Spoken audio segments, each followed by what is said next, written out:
Hey there, I'm Scott Telek, author of the Swithen series of Arthurian books, the only book series committed to telling the real medieval legend of King Arthur as it was put down between the years 1136 and 1485. The series is plotted to be 25 novels to tell the full Arthurian saga and all the scope and majesty that it deserves.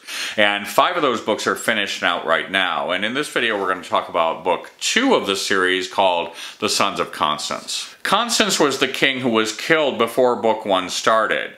One of his sons was killed in that book, and the other 2 went to Brittany to hide out because they knew that the tyrant king Vortigern would try to have them killed next. Both Vortigern and they expected that they would return sometime, and that's the story that's told in this book. The ones who come back are Pendragon and Uther, and if you know the Arthurian legend, you know that Uther goes on to become the father of King Arthur, which is the story told in book 3. Vortigern decides to build a tower to protect himself from Pendragon and Uther, but every time he tries, it falls down. He turns to psychics to ask for advice, and they tell him to find the blood of a fatherless boy to put in the tower. That fatherless boy is, of course, Merlin. And so now Merlin and Vortigern come together. Merlin tells Vortigern the tower falls because under it are buried 2 dragons.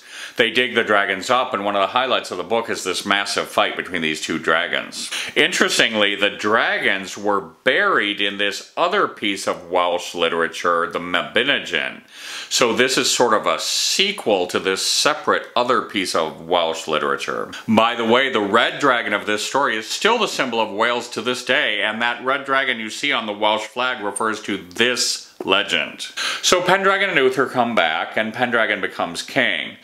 Merlin sides with him and uses his powers to help them defeat the Saxons. But the thing is, if Pendragon is only doing what Merlin tells him to do, which one of them is really in charge? Meanwhile, there's this advisor who was pushed aside when Merlin was given such a prominent place at the king's side, and he makes a plan to take Merlin down a notch or 2. As you can imagine, trying to test Merlin is a pretty bad idea, as this advisor learns the hard way. I kind of love this part of the book because it gets very spooky and macabre. In the meantime, Merlin makes Stonehenge, which, yes, is right there in the Arthurian legend, and also creates the Round Table, which most people don't know was actually created back here long before Arthur's even born. I'll give you a little sneak preview. The Round Table actually goes to Guinevere's father when Uther dies in the future, and comes back to Arthur as part of Guinevere's dowry when they get married. Anyway, the book comes to a head with this massive battle with the Saxons and the appearance in the sky of a huge dragon of fire, which signifies the coming to power of the Pendragon name and point towards the appearance of Arthur. And all of this is in the original legend. This book has a lot of magic and awesome Merlin sequences and cool pieces like the dragon fight, and all throughout it, Merlin is setting the pieces in place that are going to result in the birth of Arthur by the end of the next book. Thank you so much for watching, and I hope you check out The Sons of Constance, the Swithen book 2.